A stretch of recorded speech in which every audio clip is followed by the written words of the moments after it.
Better. Morning, everyone. I hope everyone is energetic after yesterday's dinner and now it's hungover at all. So we've got two online talks to start with. The first is with Aryabrat, who's going to be talking about partial tidal disruption around spinning intermediate mass black hole backgrounds. So Aryabrat, take it away. Okay, thank you. Thank you for allowing me to present this topic on partial tidal disruption around spinning intermediate mass black hole backgrounds. So this presentation, it is divided into four broad sections. Which are as follows. Starting with the introduction. So the central question which still remains is intermediate mass black hole, which is quite less explored in the current literature. In intermediate mass black holes are basically the missing link in contrast to the observationally well-established stellar mass black holes and the supermassive mass black holes. At the same time, we also know tidal disruption events are widely considered as smoking gun signatures of black holes. So we can exploit the understanding of tidal disruption events to understand more about the demography of intermediate mass black holes. In order to understand the disruption dynamics caused by the intermediate mass black hole, sorry. Hello. Yes, here we go. Okay. In order to understand the disruption dynamics caused by the intermediate mass black holes, we have to go with White Dwarf stellar configuration. Right over here, I have a plot for the tidal radius varying upon different White Dwarf masses. Using this, I will try to explain the choice of parameters that I will be working throughout this problem. So this bottom horizontal line gives the outer event horizon of the spinning black hole corresponding to the dimensionless parameter 0.98. So we see higher White dwarf masses for their tidal radius goes within the event horizon. So that means we won't see any, will not be seeing any tidal interactions using this higher White dwarf masses, as they will be swallowed up as they will be completely swallowed up by the black hole.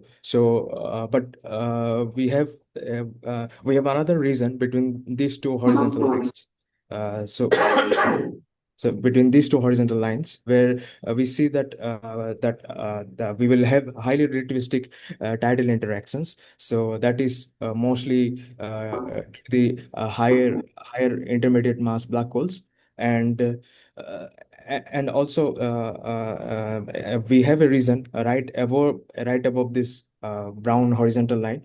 We'll see that we'll see some disruption dynamics can be caused from low intermediate mass black holes, and also at the same time we can note that most of the recorded white dwarfs so far falls within the range of 0.8 solar mass. Using them, we can explore more about low intermediate mass black holes. So which I'll be restricting my parameters. So as we go through, I will show them. So we'll be using a smooth particle hydrodynamics code developed indigenously, uh, uh, like uh, f- which is basically inspired from the phantom algorithm, and it is more or less follows the similar structure. So it is developed by the by some of our seniors at our group. Which they had significant efforts to make this complete, and this code has been also well tested over various standard tests available, such as name a few, shadow blast, shock tubes, Kelvin-Helmholtz instability, radial oscillations, and so on. So using this code link, we'll be modeling our white dwarfs of carbon oxygen type, by its appropriate equation of state, uh, and of course they will be having their degenerate Fermi pressure contributions in order to prepare this white dwarf configurations. And also on top of it, we will also introduce a small spin to this white dwarfs in order to see how this spin will affect the disruption dynamics, and how basically the spin will couple with the black hole spin. So we set the background of the tidal disruption with a highly spinning background. So highly spinning black, which is described by the highly spinning black hole. So which is described by this Kerr metric. And we see this spinning black hole have only axial symmetry. So for that, we can have a inclined off-equatorial interaction, which would be distinct from a normal equatorial interaction, that is which normally takes place on a 90-degree equatorial plane. So in order to set a desired particular orbit, we have to set proper initial conditions, which can be understood in more details from this paper.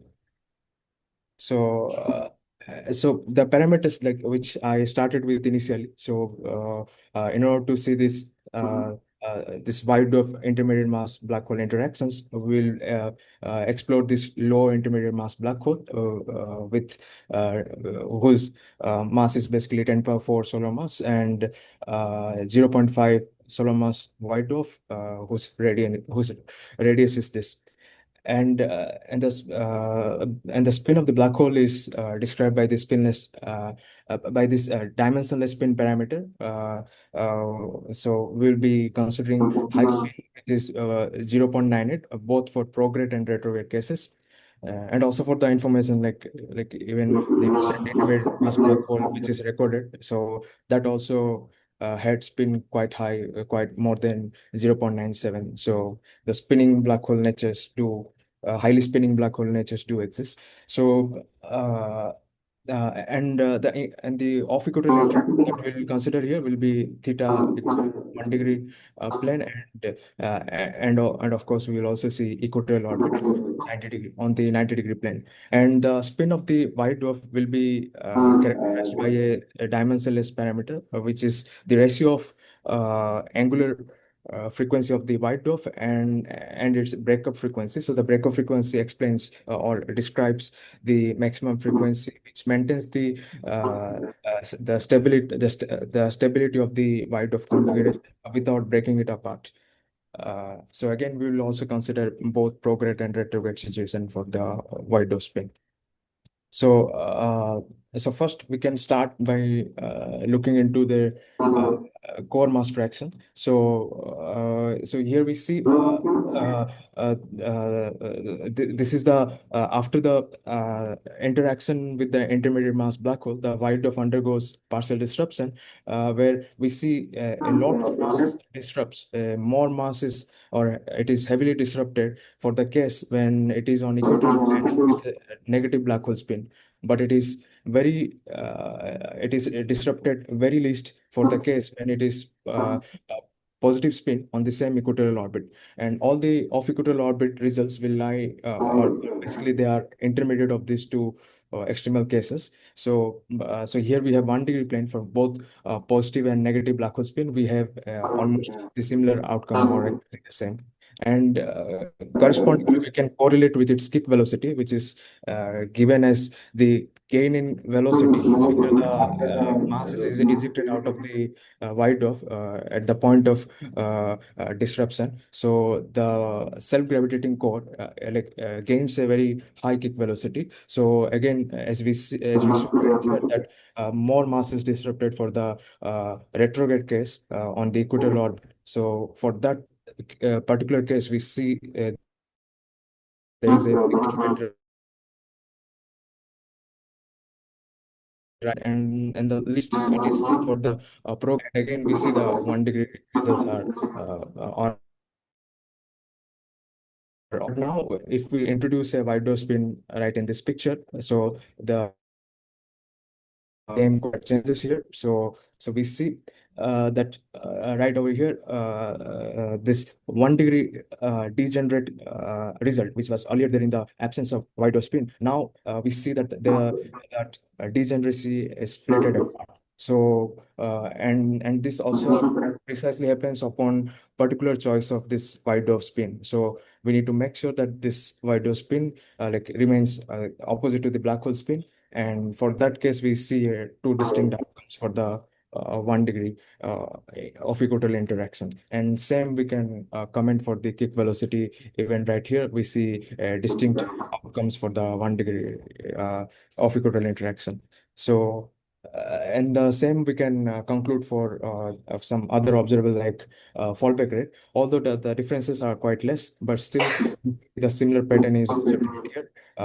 In absence of White Dwarf spin and in presence of White Dwarf spin, the picture again changes. That there is a shift in the interaction time and the peak values and so on. So that is what I wanted to draw the attention right here. So like using how White Dwarf spin initial White Dwarf spin can influence the disruption dynamics, like causing out from the intermediate mass black holes. And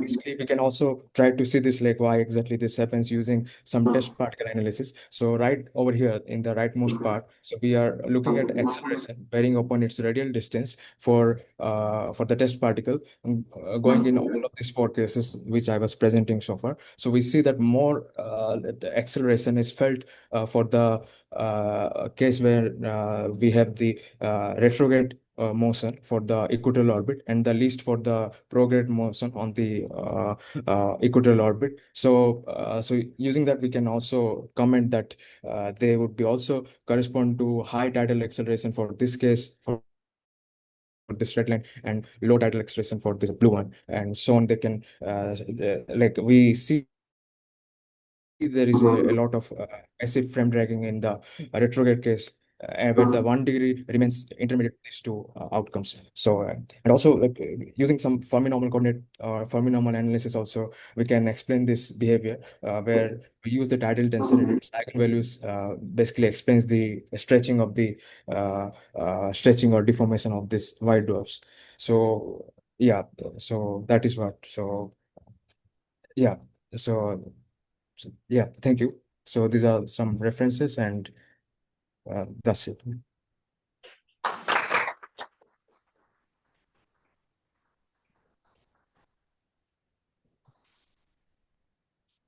Thank you very much, Aryabrat. Have we got any questions? We're well ahead of time. Thank you for being ahead of time as well. Especially Sorry, I've gone over the time. Right. Have we got any questions from? Okay, I was going to say junior people. Hi, thanks for your talk. I was just wondering if you could provide some more details about the equation state that you used. Sorry, which equations? The equation state for the white dwarf. So we have used basically in order to map the density profile of the white dwarf. So we basically used the DPDR, DMDR relations by using the appropriate pressure relation for the white dwarf, which is basically coming through the degenerate Fermi pressure. So incorporating that in the DPDR, DMDR system, or basically the from there we get the Lambda profile for the white dwarf. Okay, thank you. Oh, so okay. So are there any questions or? Yeah, we're working out with the other questions. Any other questions? We've got plenty of time. So yeah. All right, got one more here. So thanks for the talk. Do you expect to that these sort of events can produce any detectable gravitational waves?